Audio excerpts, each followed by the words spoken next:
Now we are looking at a story that kind of loosely based on my own experiences in the hospital recently, but obviously turned into something supernatural. So let's see what this character did with his health issues. All right, stress test by Jay Wilburn.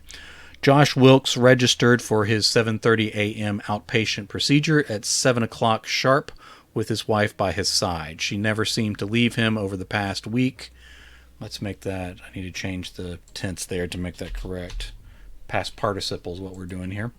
She'd never seemed to leave him over the past week of off and on chest pain. This would not be the last time he registered today, but he would not leave the hospital alive today either. Everyone wore masks, and the chairs were roughly 6 feet apart from each other. Josh didn't really care if they got answers today. He just wanted to get out of here before he caught one of the virus variants harassing the world this year. They led him back, and his wife. They led him back. I need to put a comma there, because I have two complete clauses here. They led him back, and his wife reluctantly stayed in the radiology waiting room as Josh went on to get injected with the radioactive tracer dye. The chemical cocktail, let me spell that correctly while I'm here, came in a metal tube like the plutonium from Back to the Future. Josh felt silly sitting in a smaller room with people easily 20 or 30 years his senior. If this was what 50 felt like, he was doomed. Not to mention he was wasting his time because it had to be a gut thing. No one had chest pain for a week and went on living if it was really heart stuff.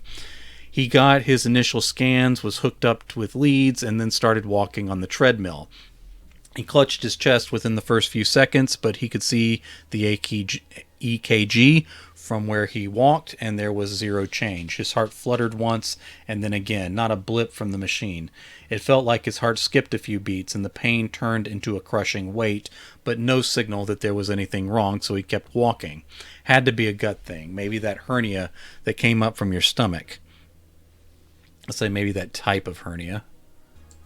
That type of hernia that came up from your stomach. He couldn't recall the name, but he also had no gut issues.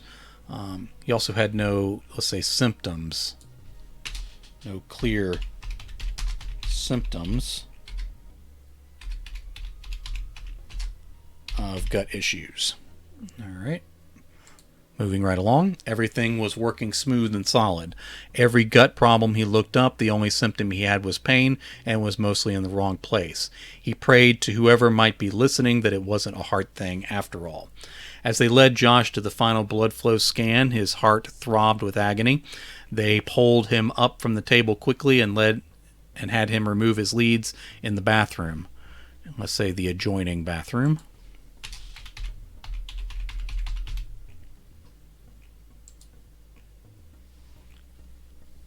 He held the wall for balance as soon as he stepped out. They already had someone else on the table. This was a real heart scanning assembly line. Let's say they had going.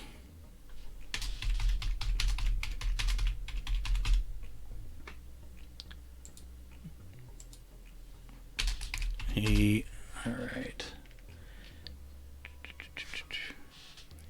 Okay, he was a part, say he was a single cog in a rolling machine of healthcare. That'll tie into the next part of the story well, I think. I keep scrolling over sections of my screen, and when it lights up, I think I'm missing a message. All right. Before he could catch his breath, a volunteer old enough to be his dad led him up the hallway. The guy was spry compared to how Josh hobbled and wavered from side to side behind him unobserved. Darkness closed in from the edges of his vision, and Josh mumbled, "I don't feel so good." If he heard, let's say, if he was heard, there we go. The guy never turned around before the world went black. Josh Wilkes sucked in air as he sat up in a leather chair with arm supports. Across from him, a guy in a brown suit with a long beard shuffled through papers on the desk between them. What happened? There was no pain in his chest, at least. Where's my wife? She's back there, and soon you'll be here, the man said without looking up. The fellow's brown suit was striped. It was all the same color, but shiny material alternated with matte brown to form the stripes in the low light. His beard was combed straight and neat. It had to be treated with beard oil to look like that. The guy wore one of those old-time rounded hats. Josh couldn't remember the name of it. The chain to a gold pocket watch looped up into the vest pocket of his suit. Josh half expected him to pull it out and claimed he was late for a very important date. Josh started to ask again, where's my... Then he noticed this office setup sat in the middle of a massive factory floor. Level after level of catwalks climbed walls that rose into what would be the sky if this weren't a closed room. Massive machines, pistons, and pump arms worked with a steady rolling hum. He inhaled the aroma of oil. He felt passing heat. He felt the passing heat, let's say, on the stale air in waves. That's a better sentence, I think. All the things that denied this was a dream. Okay. Let's say all these things. Let's say all these details. All these details denied this was a dream. That's a better sentence too. But there was no factory this large anywhere, and no explanation for him to be waking up in a leather chair in the middle of this place. This looked like an engine room for some impossible ship, maybe some sort of comic book dreadnought. What the hell? You're not fully here yet, Mr. Wilkes, but we can get started on the paperwork while we wait. Wait for what? He still couldn't pull his eyes away from the massive machine works and the tiny people going about their business miles away on the catwalks. This room was so large he was surprised not to see clouds forming under the ceiling. All right. Let's say maybe even thunder and lightning from the changes in heat. There we go. Add something to the world there. For you to finish crossing over, that doesn't need to be a question. For you to finish crossing over. Josh whipped his head forward and his heart gave another of those flutters, but without the pain. Crossing over? You mean dead? That's what I mean. I'm dead? This is the afterlife? You're not finished expiring yet, but you wouldn't be here if it weren't in the offing, Mr. Wilkes. Damn it, Josh breathed. It was just supposed to be a stress test, outpatient. Oh, his poor wife, their kids. There's nothing that can be done, nothing at all, nothing by you. Before Josh could respond, the world, this version of it, vibrated into a blur. It came with crushing chest pain. Then everything returned to focused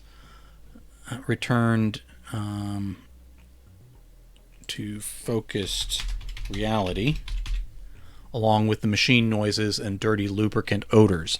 The fellow across from him held his own chest for a moment before returning to his papers. So he felt it too. What the hell were those machines doing? And what was that awful vibration? All right. Is this heaven? The guy gave a non-committal sound in the back of his throat. Hell? I'm in hell? No, nothing like that. You have several options once you're fully over, but we can't discuss all that until then. We have a lot of intake to get through, though, in the meantime. Meantime needs to be one word. Are you ready? No, I'm not. If I'm not dead yet, I want to go back. You can't, the man said. It's not up to you, and everyone goes through. That pulse of blurred pain rolled through the factory and the office area again. This time, Josh got a sense that everything was being partially erased. What is that? Why is that happening? Interference, the man said, from over there. He was real quiet, like he didn't care to dwell on it. Over there, back in life, are they shocking my chest? No. The guy shuffled some papers. Let's see. They are rolling you in a wheelchair to the ER. I'm dead in it? My heart stopped? No, not yet. You're mumbling about it being a gut thing. I'm still talking. I'm still alive. How? Yes, Mr. Wilkes, but you wouldn't be here if... Where is here? Who are you? This is after. Registration for after. I'm Cassingale. Cassingale. Are you an angel? Another of those noncommittal noises. Okay, if I'm still talking over wherever, then I'm still alive. Technically, but I'm telling you this is where it ends, or rather, the next phase begins. They'll fix me in the ER. I'm already in the hospital. Look, Mr. Wilkes, everyone has adjustments to after, but everyone goes. Everyone goes after eventually. You're on your way. But I'm on my way to the ER, Cassingale. True enough, sir, but I'm telling you, they are as backed up as we are with that virus. I just had a test. They'll find what's wrong. Cassingale shuffled some papers and tapped on one. You have a blocked LAD. You have a blocked LAD. What does that mean? It means they won't find it in time. They are swamped and you'll be sitting there too long. So you know when I'll finish dying, Cassingale? Another noncommittal grunt. No, you answer me. When does it end? I don't predict the future, Mr. Wilkes. I just do intake, and that's why you're here. So they could fix it. So very unlikely. But if I go back and tell them it's this lad thing, they'll know what it is and fix it in time. Okay, that's not quite how crushing pain blurred out world. Cassingale clutched his chest and his desk as things returned to focus. Oh, Mr. Wilkes, I wish you'd stop doing that. Wait, I'm doing that? Is that me trying to get back? I don't want to encourage this sort of false hope. Josh stood and leaned over the desk. I can fight my way back. If I'm still there, then I can fight it. Is that it? Listen, you need to accept, but he didn't. The next wave of blurry agony tore him from the factory floor. Scene break. Josh Wilkes... Yeah, I'm still on screen there. Josh Wilkes slowly blinked back in to find himself in a wheelchair in a packed ER. The pain was not as bad as it had been. He started to stand, but his wife beside him clutched his arm, and the dizziness did the rest, keeping him planted. What happened, Lucy? You blacked out a couple times, kept saying you didn't feel good. You got into the chair out of protest. You complained all the way up the hall, and now we're here. Josh looked about like he was trying to find a particular face in the growing crowd. Everyone wore masks, and besides his wife, they were all strangers. He leaned over to a couple that were fussing over the husband's phone. "Excuse me," Josh said. "How long have you been here?" "You don't want to know," he said without looking up. This gave Josh an odd sense of déjà vu to go with his persistent chest pain and dizziness. I think I capitalized the wrong things in déjà vu. All right, I'm going to leave that alone. Something about a desk in the middle of a factory had to be a dream. The woman answered, "Since 7:30. Josh looked down at his watch. Okay, that was only 2.5 hours ago. Maybe this wouldn't be too bad. "Last night," she added. 7:30 last night. Jesus Christ. Others around them groaned as well. Lucy gave her husband a sympathetic but unyielding look. "I'm sorry. If I could convince you that I could walk out of here without falling over dizzy, I would." She patted his arm as if to say that was that. They called his name and Lucy rolled him into another room. They asked height and weight. They took his blood pressure. "I just had a stress test," he said. "There is no test." Now let's do a contraction there because that's how normal people speak. "There's no test you're going to run that'll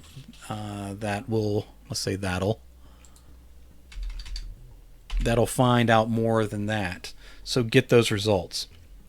"We'll do the best we can as fast as we can, sir," a woman said without looking up from her computer. The memory of that dream from the factory passed through his mind again and was gone. They ran an EKG that showed nothing, just like the one on the treadmill, just like he expected. Then it was back to the lobby for hours. The longer they didn't call back the woman from last night, the more his hope waned.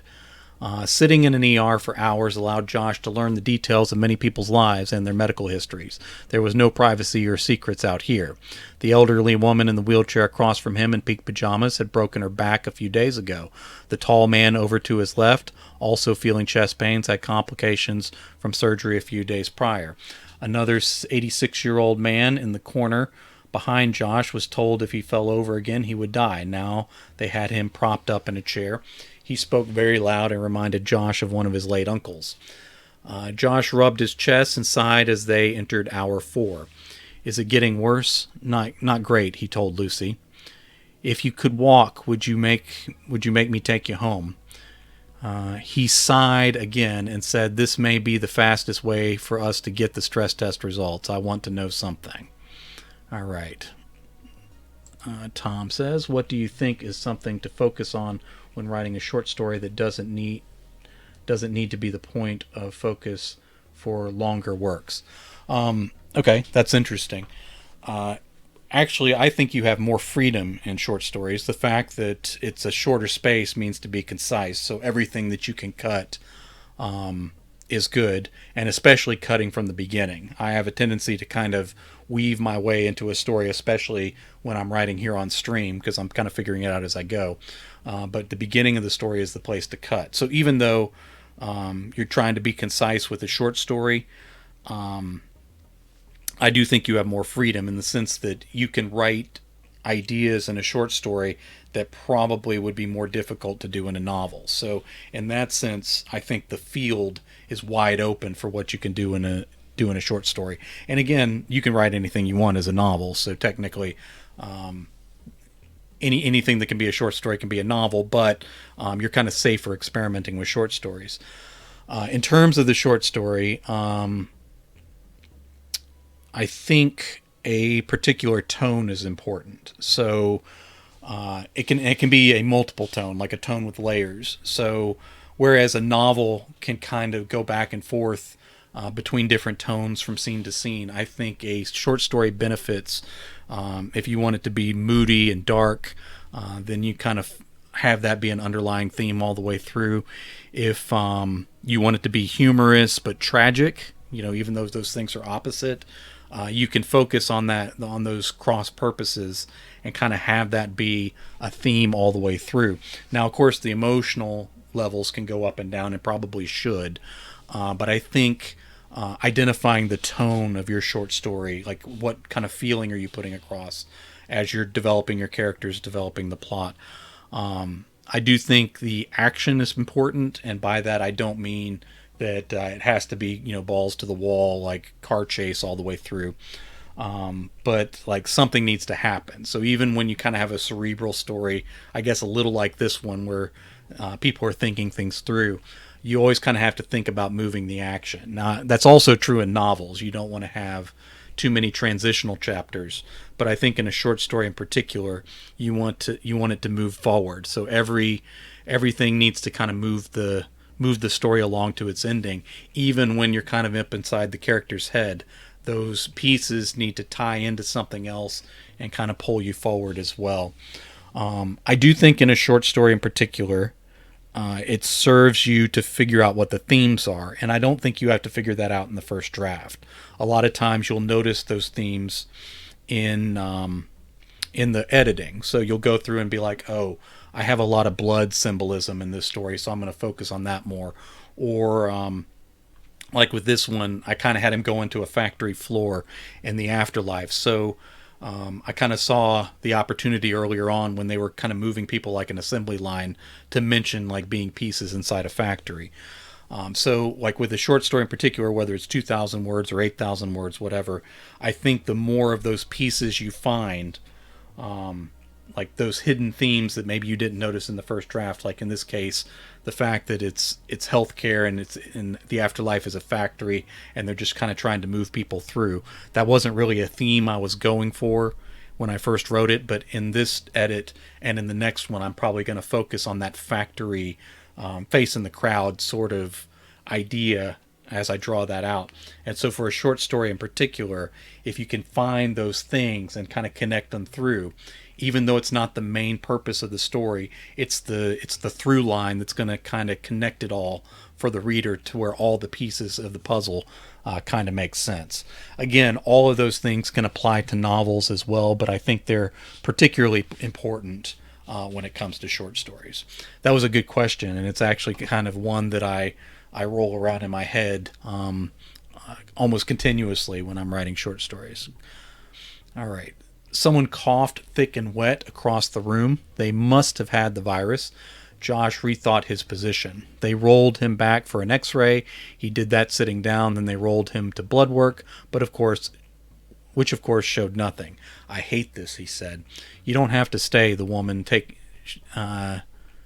shaking his blood. Oh yeah, okay. Let's say I need to be more specific about that. Great answers. You get a Bob Ross. Thank you, Tom. Thank you, Tom. That makes my day.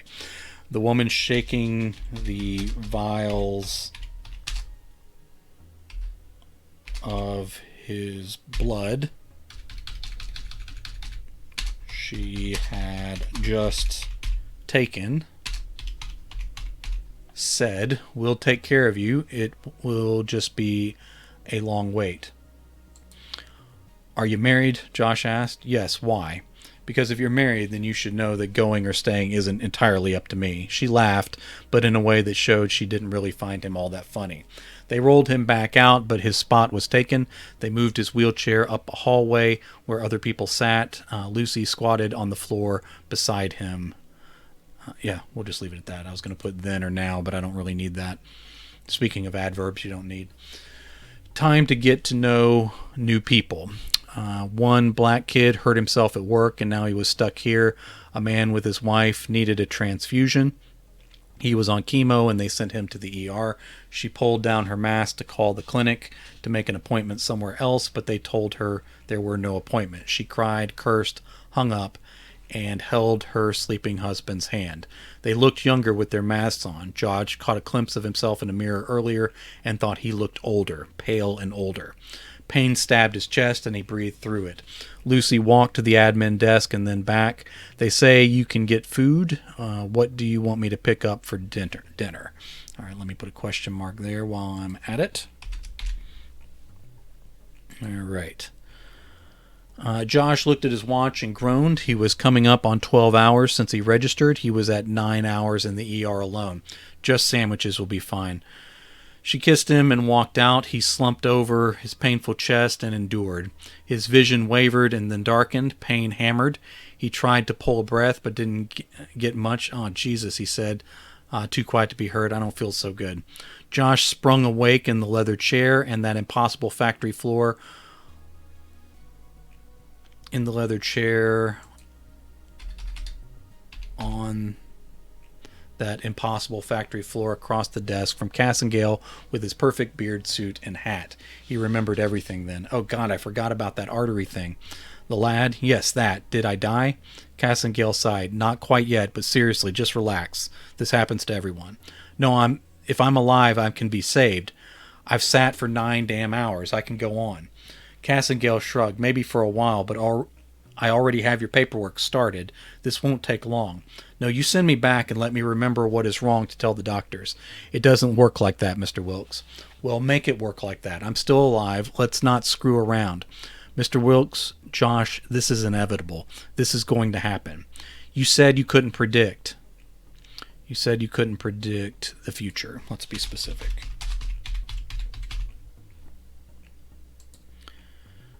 "I can't pinpoint the time or exact circumstances, Josh." All right, I'm trying to square on screen there. "I can't predict the time or exact circumstances, Josh, but we all die. Every one of you. You all die, every one of you. But this isn't the end. There is after, and we should talk about that.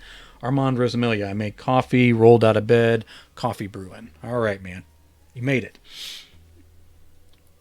At the wee hour of 11 o'clock. All right. Armand resubscribed with Prime. This is a valuable day for me, man. I've gotten 3 subscriptions so far. And I'm just a story and a half in. Very good. Thank you, everybody. I do appreciate you being here, Armand. All right. So tell me, what's so great here? I get to work in a massive factory for eternity? "No, nothing like that." "Then what?" Cassengale took a deep breath but then hesitated. He shuffled a few papers, cleared his throat, and then said, "We need to wait just a bit longer. Sorry." "Because I'm not dead yet, right?" Josh stood.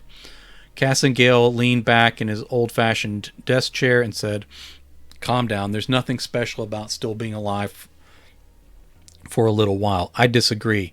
Cassengale rolled his eyes. "As you wish, Josh." Why are they not seeing the lad in their tests? Cass and Gale stared a moment, but then shuffled papers. The blood test. Let me fix a typo there. The blood test didn't show tropolins. I think I misspelled that, but I'm going to check that spelling later. They have to catch it shortly after it happens. The stress test will show a blood flow issue, but they still won't know where exactly. They'll schedule a heart cath if they find it in time, but you're running out of time, Josh. You need to accept that. Josh closed his eyes and mumbled to himself. What are you doing? Cass and Gale asked. Josh continued repeating things under his breath. Are you trying to memorize what is wrong with you? All right, let me fix a typo. You can't take it back with you. Josh opened his eyes. I'm still alive. An explosion of pain ripped through them and the factory. Scene break. Are you okay? Josh raised his head and blinked away the darkness. His chest still hurt, but it was subsiding. It was the woman with her sleeping husband who had asked. Josh shrugged, as good as can be expected. Let me put a quotation mark at the end of that dialogue. He looked over and saw a pair of EMTs move a man from a stretcher to another wheelchair before they left him. People coming in ambulances were getting dumped in the waiting room, too. That guy slumped in his chair and looked half dead already. Josh leaned out and saw the woman from last night was still here. I'm going to die here. Lucy returned with 4 sandwiches. He ate 3 along with 2.5 bags of chips. He felt better, but not good. Where are the kids? He asked as more people filled the ER, with few going back for care. They're at home. They ate. They're fine. You need to put them to bed. Let them know everything is okay, Lucy. I don't want to leave you here. I'll text you as soon as I have a room. Eventually she agreed, and Josh leaned over his own aching chest again once she was out of sight. All right. Moving right along. He startled awake when a nurse called. No, I need to fix that. When a nurse announced to the room that all family members had to leave, so there would be seats for patients. He checked his watch to see he had long passed the 12-hour mark being in the ER. His heart throbbed and the whole room blurred. He tried to draw a breath again, but barely pulled any air. Fear passed through him and then turned to anger in his oxygen-starved mind. A fat man from registration passed him. Hey, my chest hurts. I'm having trouble breathing. Someone else called at the same time, and the man stopped further down the line to talk to her. Screw you too, Josh mumbled. A security guard swept by faster than Josh could speak. His lips went numb and his fingers felt swollen and cold. The guard walked back quickly. Hey, my chest. He kept going. Josh forced a deep breath and yelled, Hey, my fucking chest hurts and I'm having trouble breathing. The security guard turned like he wanted to fight, but then said, I'll get somebody. Instead, he walked to his screen and typed something. Armand in the house. Yes, he is. Type something. Don't put yourself out, asshole. Life faded in and out. The guard finally moved to the nurse tech in purple at the admin station. He stood and approached Josh, but the world went dark before he arrived. Oh, to hell with you, Cass and Gale. Josh stood from the leather chair and paced. Good to see you again, too. Cass and Gale held up a folder of papers. There is nothing to be sad or afraid of. You have lots of options for after. You need to trust me on this. Cass and Gale, yes, Josh. You need to give up on my cooperation. Cass and Gale braced himself before the blurry pain swept over them again. Scene break. Josh opened his eyes lying in bed. The nurse withdrew a needle and called out, Tell the doctor his tropes are up. Someone outside the room said something Josh couldn't make out. Ooh, cool cat. His tropes, the nurse said. I'll say the nurse repeated.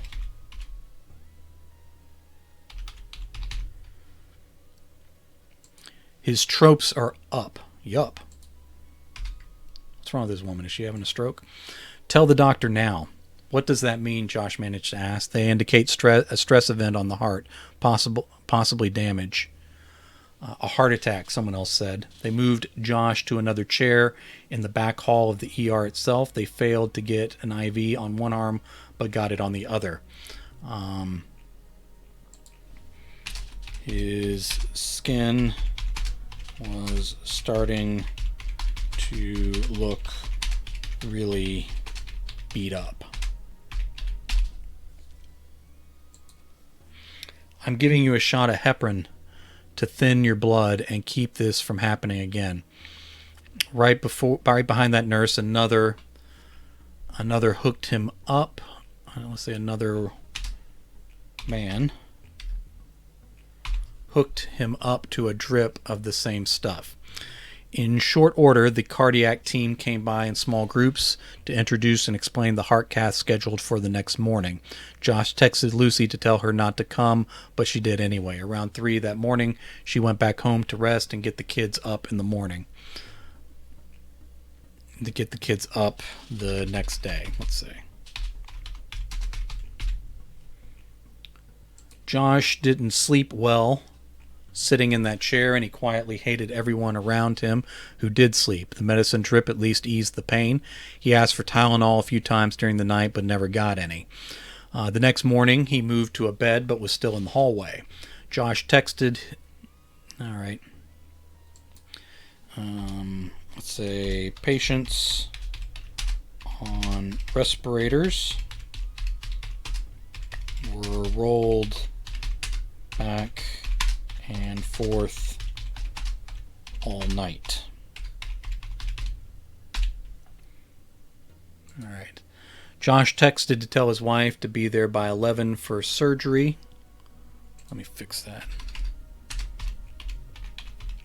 For surgery, but something came up with the kids and she was late. He texted her again to tell her they were moving him. She texted back, but then his phone finally died after all those hours. As they rolled his bed from building to building, he tried not to think about it. He knew something could go wrong. He might not see her again. But if he thought too much about that, he'd break down in tears. He needed to stay calm. Let's say that's what he told himself anyway. When they got him to the prep room in the building they called the Heart Tower, there she was. Josh breathed through his shaky relief as she helped him undress and get into the gown. He hated his toes. There was some sort of fungus under the big nails he never could seem to kill. I wish I had socks. Lucy leaned out and asked the attending nurse, can he get, let's say, a pair of those hospital socks. Josh had no idea what his wife was talking about, but the nurse brought bright yellow socks with white rubber treads, and he felt a lot better. Everything was fine, and the nurse gave him a Valium along with a couple other pills to prep for surgery, and the sleeping agent to prep for surgery, and for the sleeping agent they would give him in the operating room later. Alrighty. Okay. After a few more minutes of chit-chat, Josh said, this stuff isn't working. Lucy patted his shoulder. It's probably just to calm you down. Then it hit all at once. He couldn't focus on the tree pattern in the curtain. Everything wavered. Holy crap, it's working now. What do you see? A couple of everything. She laughed and it echoed. Oh my God, you remember that ER? We were there long enough. All those machines and that desk in the middle, right? What? The machines that filled the giant factory, remember? Sure, Josh. Yeah, everyone that came into the ER left with Humpty Dumpty's egg. Happens every time. Lucy laughed and took out her phone to write what he was saying before she forgot it. Josh stared down at his bright yellow feet and said, yellow is impervious to Green Lantern. Josh sunk down into darkness with the echo of Lucy's laughter. Josh sat in the leather chair, staring across at Hassengale, who slapped the folder against his crossed knee, saying nothing. Well? Hassengale tilted his head. Well, what, Josh? All right, I need a comma there. And I need a comma there. Well, what, Josh? Are you going to sell me on the after? Cassengale shrugged. You giving up? It was never up to me, Josh. But it was up to me. I kept fighting and I kept going back. Now they're fixing me. They're going to find it, that lad thing, right? Cassengale shrugged again, still bouncing that folder on his knee. I can't predict the future. Where am I now? This is intake for the after. You know what I mean, Cassengale. They have you on the table. You'll come in and out, and we'll see.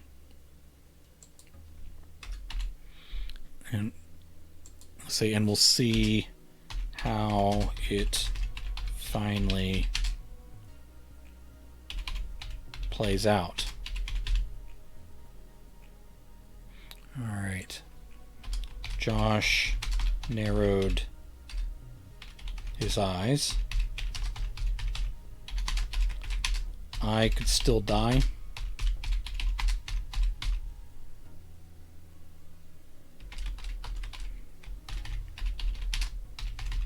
We'll see when we see, Josh. We will see, Josh said as he blacked out without all the pain and blur. Without all the pain and blur this time. I was thinking of adding some stuff in here, but I think with the length of the story, it's good the way it is. So we'll just finish it out where it is. He woke up on the table. His arms and body were tied down, but he didn't notice it. The doctor was obscured behind plastic. People were still moving around. Are we starting? He asked. Are we starting? Let's say Josh asked.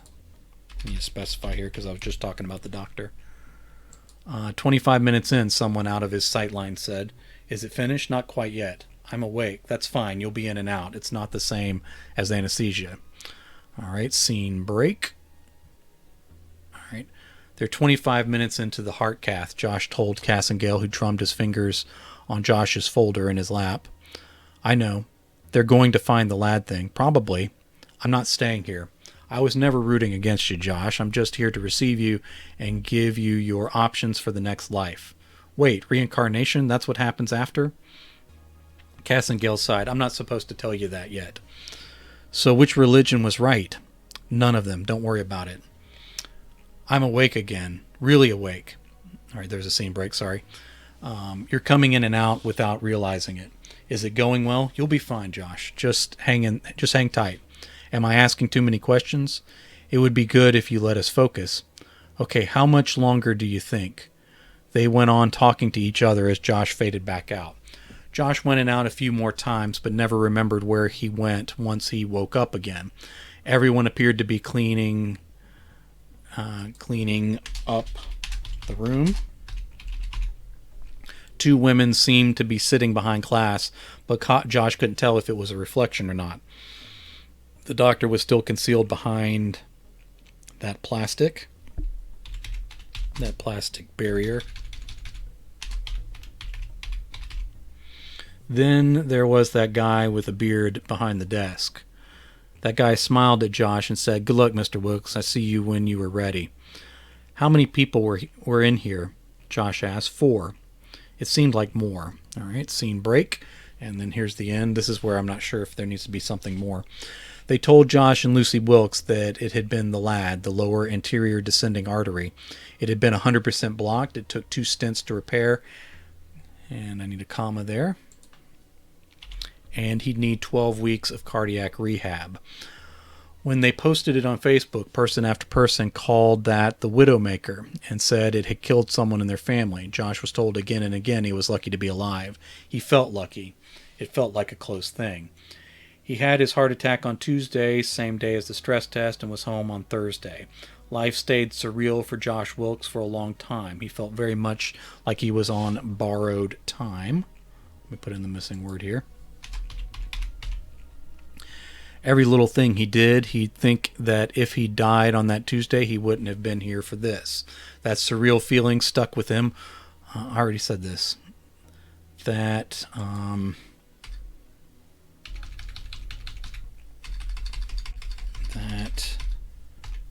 disconnection from reality stuck with him a very long time, along with dreams of a factory with machines that chewed up people and took their souls.